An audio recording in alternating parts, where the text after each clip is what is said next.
السلام عليكم، يسعد اوقاتكم احلى عالم بالعالم. اليوم بدنا نعمل مع بعض كيكة الثورة. ما شاء الله طلعت شي ناهي على الاخر. تعالوا نشوف الطريقة. اول شي بدي احط 3 حبات بيض، من بعدها بدي اضيف كاسة سكر وظرف فانيليا، وهلأ بدي اضيف غطا من الخل الابيض مشان تروح زناخة البيض، مع ظرف من برش البرتقال بيعطي نكهة طيبة. هلأ حبايبي بدي اخفقهم كتير منيح مع بعض ليدوب السكر. حبايبي فضلا وليس امرا تتابعوني على اليوتيوب، اسم صفحتي الشيف نور الدين. هنيك اي وصفة بدكن اياها بتكتبوا اسم الوصفة بتطلع لكم فورا. ما شاء الله.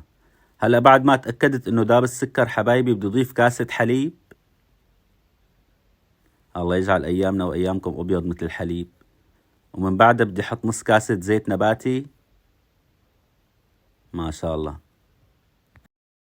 ومن بعدها غوالي بدي احط كاستين طحين، هي اول كاسة وهي تاني كاسة. وهلأ لازم ننزل نص كاسة كاكاو خام، واهم شي حبايبي ننخل الكاكاو منشان التكتلات. ما شاء الله ما شاء الله. هلأ بالمعلقة بكبسهم بهالطريقة هاي. يا عيني. هلأ بعمل لهم خلطتين. ما شاء الله. مبين بده يطلع شي فاخر على الآخر. يا عيني يا عيني.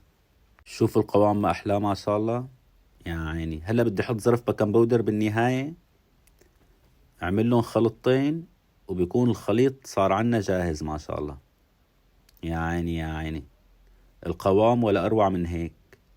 هلأ غوالي بدنا نجهز القالب. بعد ما بخيت القالب بهالطريقة هي، فيكن تدهنوه زبدة وتعملوا له رشة طحين كمان بيمشي الحال. هلأ بدي نزل الخليط. على القالب. ما شاء الله ما شاء الله.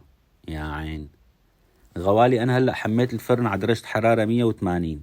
أول نص ساعة بس منشغل الفرن من تحت، وآخر ربع ساعة منشغله من فوق ومن تحت. الكيك بياكل وقت 45 دقيقة. شوفوا ما شاء الله على المنظر. الروايح بتجنن، والكيك طلع شي ناهي على الآخر ما شاء الله. هلأ حبايبي بدي استناه ليبرد شوي. طالعه من القالب وبدنا نجهز عجينة السكر. هلأ بدنا نرقها بهالطريقة هي. انتو حبايبي بتساووا العلم القياس اللي بدكن اياه. ساويت لكم كيكة سهلة وسريعة وكتير طيبة. هلأ بدنا نقص العجينة بهالطريقة. ما شاء الله. هلأ أول شي بدنا نحط الأبيض.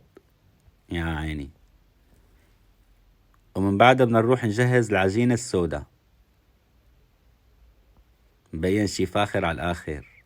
ما شاء الله ما شاء الله. يا عين الألوان بدها تطلع تاخد العقل. هلأ صفي عنا آخر لون هو الأخضر. يا عين يا عين. إن شاء الله سوريا بدها ترجع كلها خضرة بإذن الله. هلأ بعد ما حطينا الأخضر بدنا نجهز النجوم.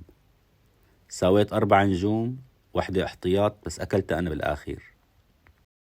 ما شاء الله المنظر عن جد شي ناهي على الآخر. فضلا وليس أمرا غوالي، ما تنسوني من دعمكم. والله أنتو أحلى عالم بالعالم، ولازم تجربوها إن شاء الله وبتدعوا لي. يلا باي باي غوالي.